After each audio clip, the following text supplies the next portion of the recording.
Okay, the system for assessing the health of England's rivers, I think it states just 14% are in good ecological health. But an independent report for DEFRA, which was led by yourselves, the UK Centre for Ecology and Hydrology, that points out that it's masking improvements in freshwater biodiversity. And I think you're proposing an alternative monitoring standard. So maybe just the background as to why why the independent report and how you got involved, perhaps to start with. Yes, okay. So uh, I've been doing research for 8 or more years now into trying to look into trends in really English river biodiversity over time. And what we were trying to do in this project, it was funded by NERC, was to see if we could detect the signal of chemical impact on biodiversity outcomes in aquatic wildlife. And I think the big message that came out was that there's been increasing biodiversity in English rivers, be that macroinvertebrates, these are the little sort of creepy crawlies that we can catch in a net in a river, and in fish has been occurring over the past 30 years. And this is statistically significant. It's a big change. Um, so it did make me think again about what it is that the Water Framework Directive ecological status is trying to tell us.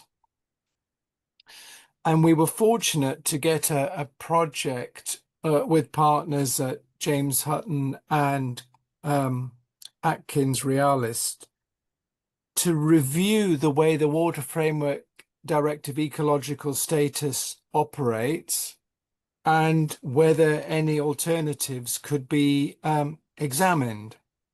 So that was the background to the report we worked on last year and has now become sort of live and public this spring.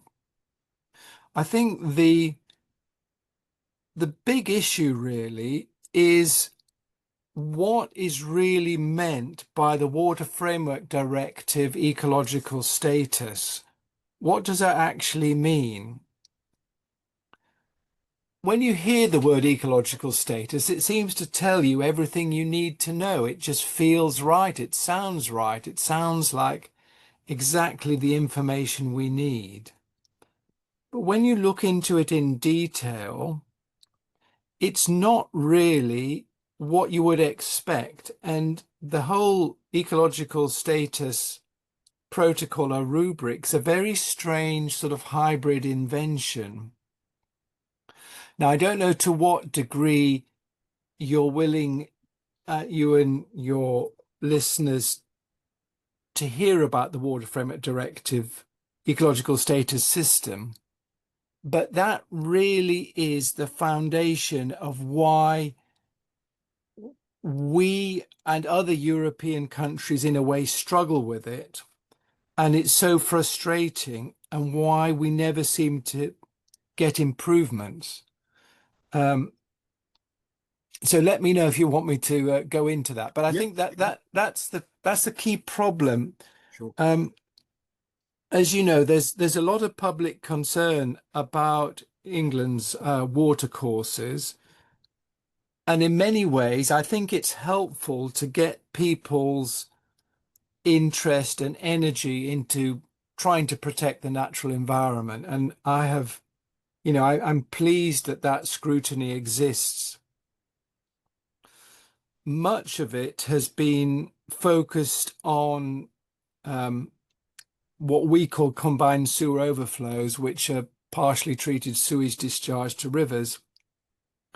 And the issue there mainly is around pathogenic organisms that will be released into sewage into rivers, which aren't necessarily of particular interest to the aquatic wildlife, but are of interest if you're a human swimming in the river. So that's an issue. And frankly, it's always been there because that's the way our sewer system has been designed. But The Water Framework Directive ecological status, which I suppose reflects our thinking from the 1990s, presumes that there are really three major pressures in rivers. The first one is organic waste, such as from sewage works.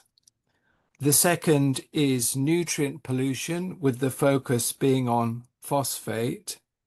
And thirdly, it's on, if you like, inappropriate or unnatural river habitats, be that connectivity, riverbank shape, or the nature of the water plants that are in the river.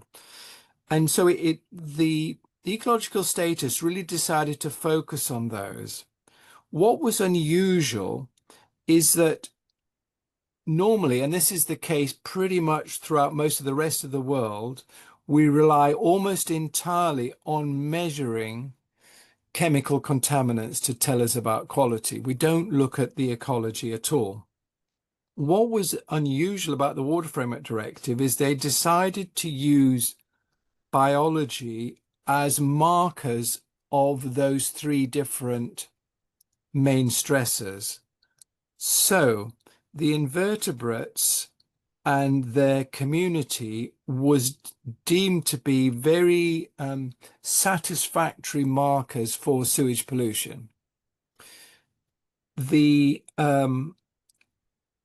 diversity or range of diatoms and macrophytes, they built a marker system where they looked for species that were sensitive to phosphate. And if those species were absent, it told you there was high phosphate. It's a bit overkill, that, if you think about it, because we already measure phosphate. So it's a sort of biological marker. And finally, the fish assemblage, if that's not what would be predicted effectively by a computer model, the assumption it's because the habitat is in some way inappropriate for fish. Now, apart from those three biological indicators, they do have some chemicals in there, some metals, nutrients, and other organic pollutants. It's a bit hard to understand why some of those were included, because the partner to ecological status is chemical status, which has a long list of organic pollutants. So the ecological status is this bit of a strange mixture of sort of chemical quality and changes in those biological indicators. And then the final kind of twist in the tail is the system called one out, all out. So if you pass 28 out of 29 of those indicators, but either fish, the diatoms or macroinvertebrates, or the macrophytes or the macroinvertebrates are not at what's called good status, then the river can't be at good status. So in a way, you only kind of have to fail one of those main ones and you can't be at good status. So it's a bit like your child getting 9 A's at GCSE and 1 C, and you're told, I'm sorry, you're not a good status child. Yeah. Now, I understand why you would want to have a high level marker to indicate to water quality managers there's an issue you need to follow up. But the way that the ecological status has been viewed by the wider public and politicians and NGOs is that it's giving you an overall picture of the ecological status, which it isn't.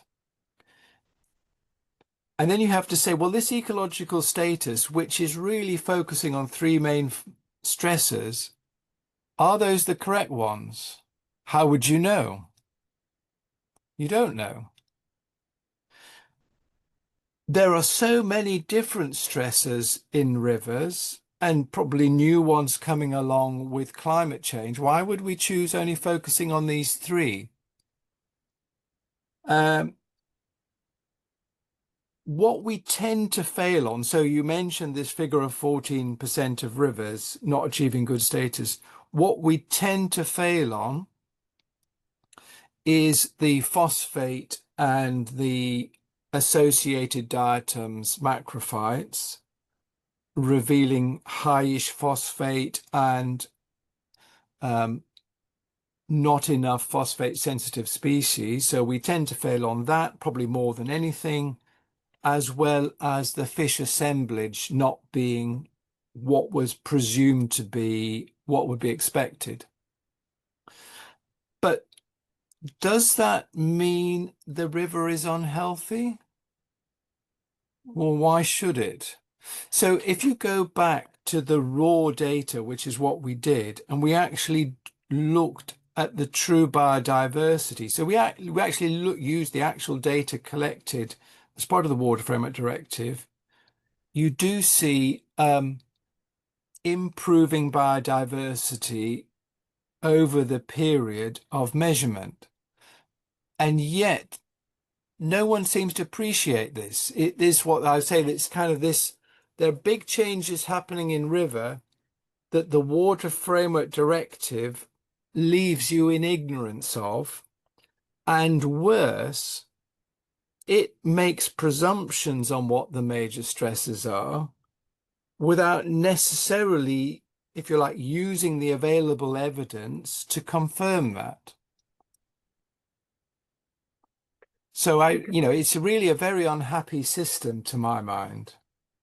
Yeah, and as I understand it, yourselves and the other scientists involved suggesting, as I think you outlined there, a biodiversity audit would be a more representative way of assessing the status of river quality, and we're talking about statistical analysis of monitoring on chemical concentrations, habitat quality, water temperature, and even flow. So I guess you're saying, as you have outlined already, that it needs to be a much more comprehensive overview of what's going on, as opposed to choosing three, I won't say random, but three things that they think give a good indication of overall river quality. Is that right?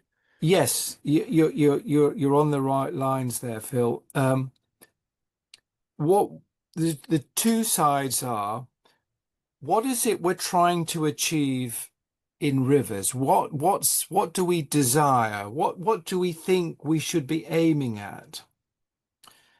Now, historically, and to some degree, which is what the Water Framework Directive is doing, it's saying achieving certain chemical standards largely. And this is how much legislation works around the world. The presumption is that achieving those chemical standards, or low levels of contaminants for everything, means a good environment. But we don't know. We just presume that it does. If you turn things on their head and say, look, what we want to get to in our rivers is returning to the most natural and widest range of biodiversity as possible. If that's the target, why don't we make that the metric?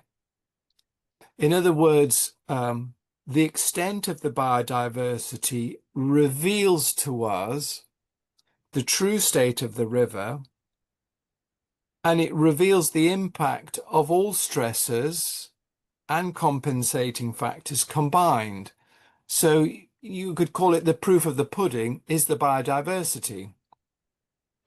This is different from the Water Framework Directive because it says we know what the problems are. We don't really know if they're having any consequence, but we just know those are the problems, and we'll make you bat on forever and ever till the end of time on things like phosphate without really being sure if that's the main stressor. We thought it was in 1990s. Is it now? We don't know. So, yeah, so biodiversity, I think, is the most unbiased unmanipulated sort of metric that will tell you about the actual outcomes of all activities in rivers. And yes, the second bit is using monitoring data and statistics to find actually what are the major problems.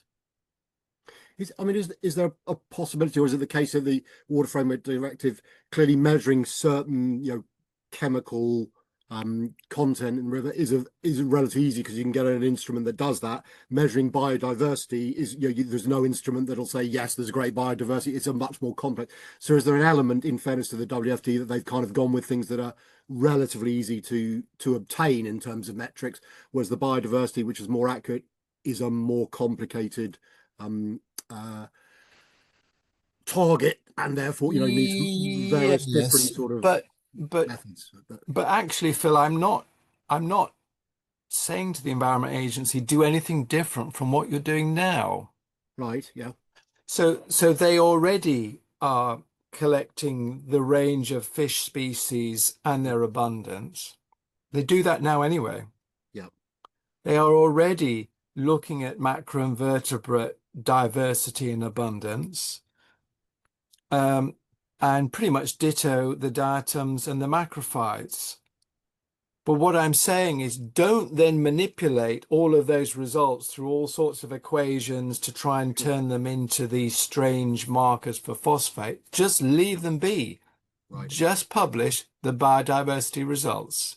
Don't muck around with them, just publish them. But And the slight, how can I put it, tweak that is the sort of clever bit, which in a way it has been presaged by the Water Framework Directive, is if you to ask, Andrew, when will we know we've achieved a good level of biodiversity? What does good look like? Mm.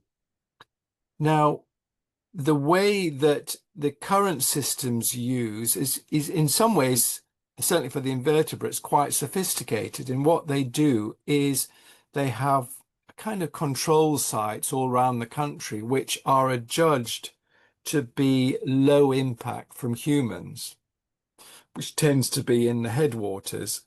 And you look to see to what degree is your diversity similar to a control site? How far away are you?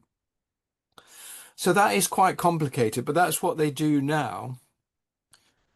When we were asked by DEFRA in this project to come up with an alternative, and the project we didn't have a huge amount of time and resources, we chose to do something a lot simpler, which was to I could use it as a datum point.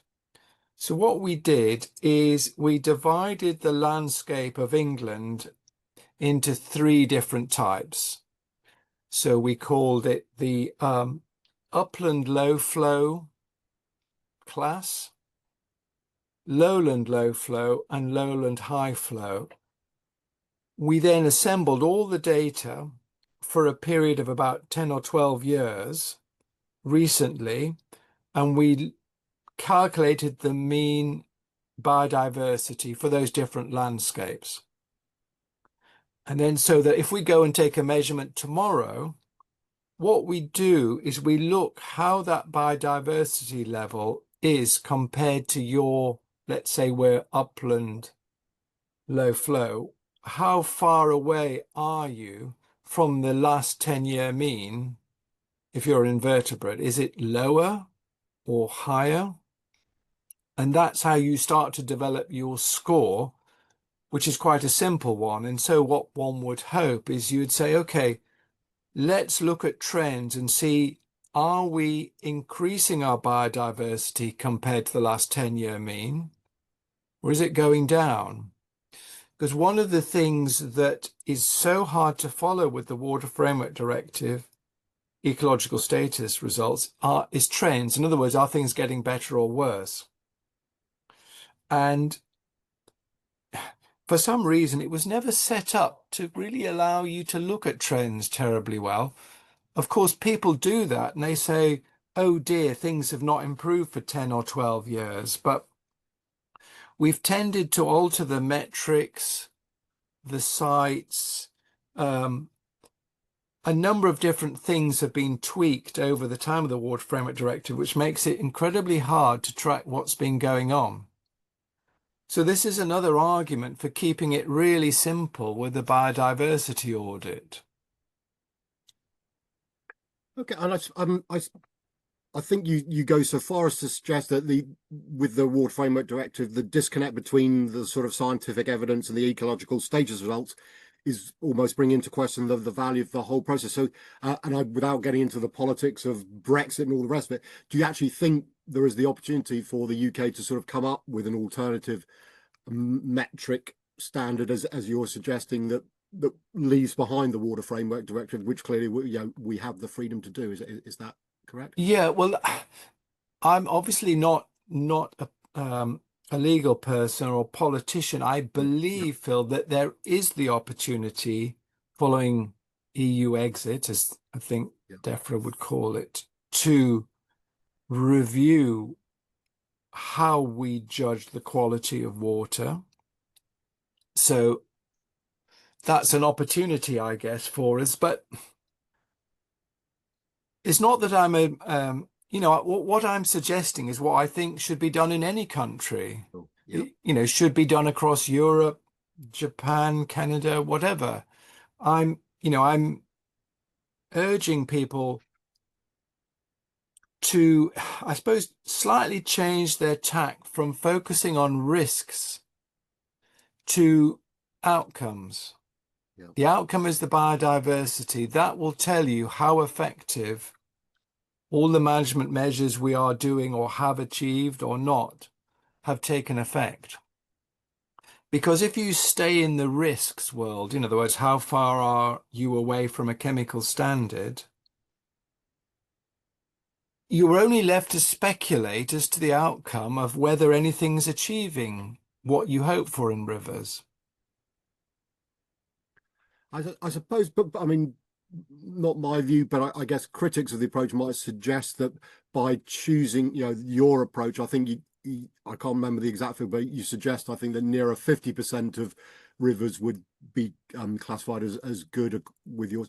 Cynics, but bearing in mind what you said earlier about the pollution in the rivers and the sort of focus on that you're just using a different set of statistics to maybe slightly hide the problem, but yeah, what would you say to that criticism, I suppose? Yeah, it is a question of metrics, and I am grasping for the truth. Yeah. That's what I'm looking for. My motivation, the reason, what gets me out of bed is to better protect our natural environment.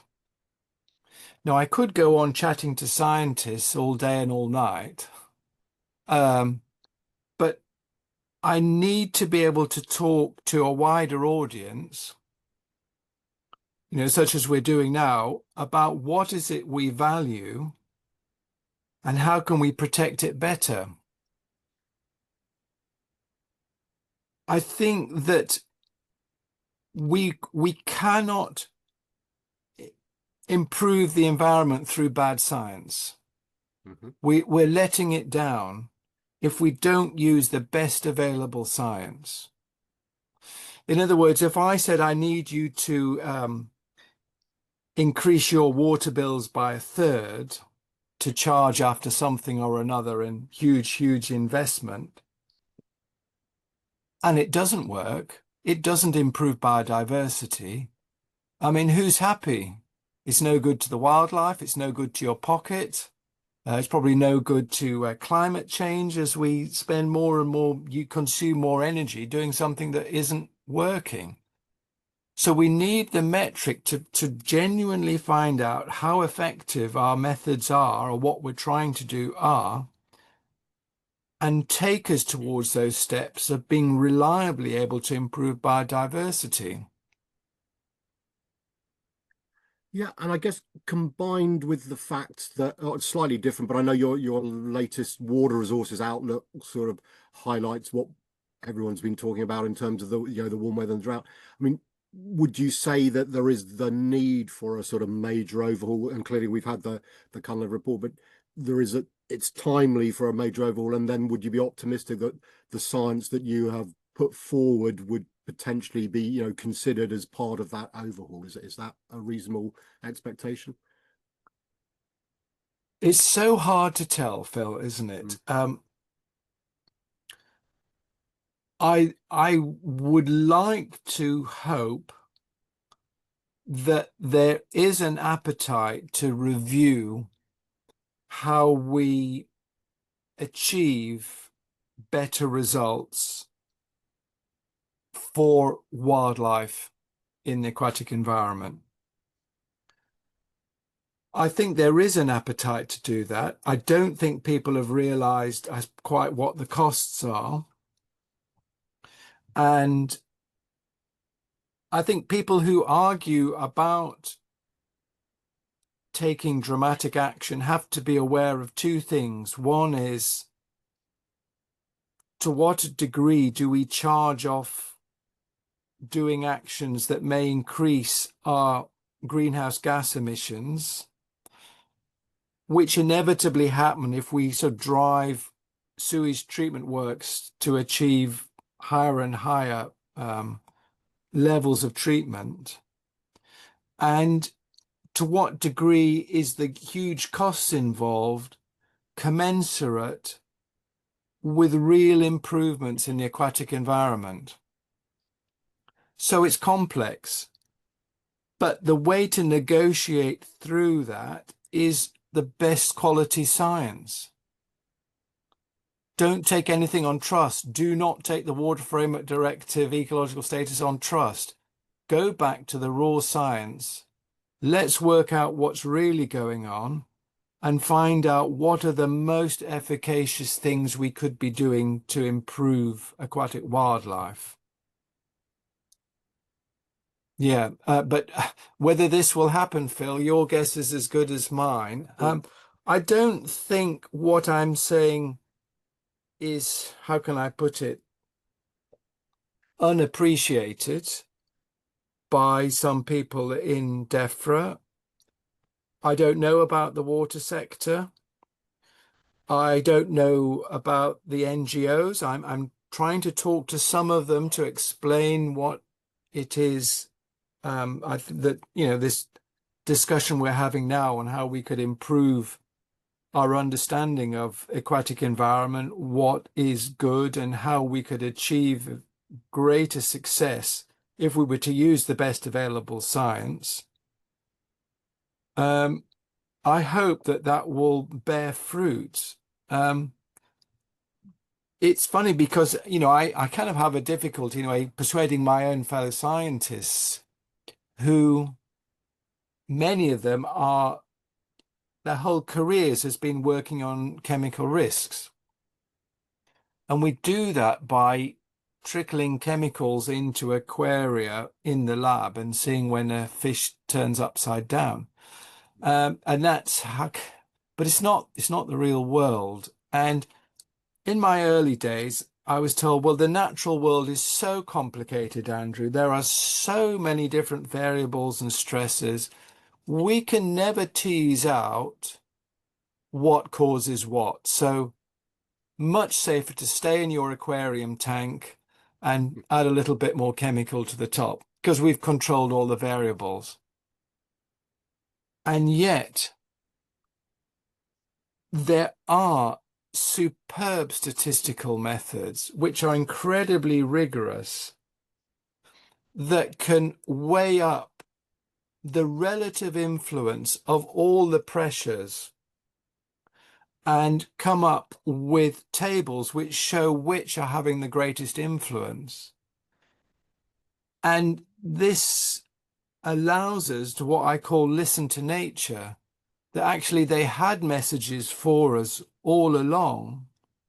We just chose not to listen to them, or we didn't even know that methods existed to find out what were the major stresses holding back biodiversity. But there's, yeah. So no, I was just going to say, dare I say, I mean, AI is here, there, and ever. I mean, I do some work in the IT space, and everyone's gone sort of. Am I right in thinking that AI also, to your point there, makes it easier to interrogate the data on large scale and come up with these a more sort of accurate picture and causes potentially of what's going on when it comes to biodiversity. Yeah, in some ways, that's a good example because what you want is an analysis that is entirely unbiased, that's entirely objective, essentially has no a priori assumptions. So, classically, you'll have groups of scientists who've always looked at, say, pesticides in agriculture. And they'll look at a stream, look at some pesticides, look at the invertebrates, say, there's not enough biodiversity. It's clearly the pesticides, just as we thought. If you said to them, did you test all the variables, even the boring ones, the ones you're not interested in? No, we only looked at pesticides and there is a relationship. That's good enough for us. So exactly as you say, if you use methods that have no a priori assumptions, in other words, if you feed all the data to a machine and say, you look for the associations, that is potentially what's incredibly powerful. But to do that, obviously, it requires our heroic colleagues in the Environment Agency to do that monitoring, to monitor as many different variables as possible, and that the budget, the government needs to be able to support a sufficiently good monitoring effort to give us that data. There is nothing more valuable in environmental science than monitoring effort, be it biological, chemical, physical. It's sad that it's often seen as a sort of kind of Cinderella, as a rather boring activity to go out in your waders and essentially do the same thing you've been doing for 10 years. But my goodness, it is the most valuable pot of gold that you can have as a scientist. And I don't think we've ever really exploited it to answer the profound scientific questions as much as we should have done. Okay, so I guess the sort of the end point to ask would be: are you optimistic? You say obviously your work is not how should we put it, unnoticed by some of the folks in DEFRA. Are you reasonably optimistic that there will be sort of further progress along the lines you suggesting, bearing in mind there is this sort of sea change or potential sea change in terms of the water sector, or do you worry that the safe way of doing it, in the same way that no one got sacked in the IT industry for buying IBM, no one will get sacked for just trusting the Water Framework Directive because it's it's there and has been used for so long, or are you hopeful that things may change? On my good days, I'm cautiously optimistic. But I'm also aware how difficult many people find change. It's very comfortable to do what we've always done. Yeah. If he's doing it, why shouldn't I keep doing it? It's sort of comfortable. And I think we've got far too comfortable with the Water Framework Directive ecological status, far too comfortable with it. But it's what's been used for, 15 years. How dare you challenge this icon, really, that is sort of it's kind of trusted because it always gives bad results. Right. Yeah. But it's not been rigorously scientifically tested, and we haven't really asked ourselves, is there a better way of doing it? Are there ways of getting more helpful information that will actually drive genuine improvements in the aquatic environment? So, I mean, would the next stage be if it's allowed to happen, as well, some sort of projects monitoring specific waters, as it were, or catchment areas to see what is achievable, and then if that brings up the results that you would expect, that would be some sort of powerful evidence for changing tack? I've thought that one approach could be to run this biodiversity audit alongside the Water Framework Directive ecological status. Yeah. And you could argue that it's providing additional information for consumers, if you like, stakeholders rather, that they would find useful, rather than saying, let's bin the Water Framework Directive tomorrow and start with a clean sheet. If you're saying, Andrew, are there several more steps to go through? Almost certainly, yes. I think that we would have to do a number of dry runs. There are many people one would have to convince. But again, in my cautiously optimistic hat, I think we could get much more useful information and achieve far more. And we could be more confident going to people like the water industry and saying, if you do this, this will produce results. And we'll go back and check that it's producing results. Because although we do remediation efforts, be it phosphate reduction or changing in habitat, the Water Framework Directive doesn't require you to test how successful the efficacy of those efforts were. So there's like no learning mechanism to say, oh, that didn't work. Why not? Or what else should we do? So I think, the whole process could do with a real freshening up and a getting back to basics with biodiversity audits. What the appetite are of ministers to do this, goodness knows. Goodness knows. But So, yeah. what's the next steps for yourselves? Is there anything more that you feel you can do, or you've obviously done this report, handed it over to DEFRA?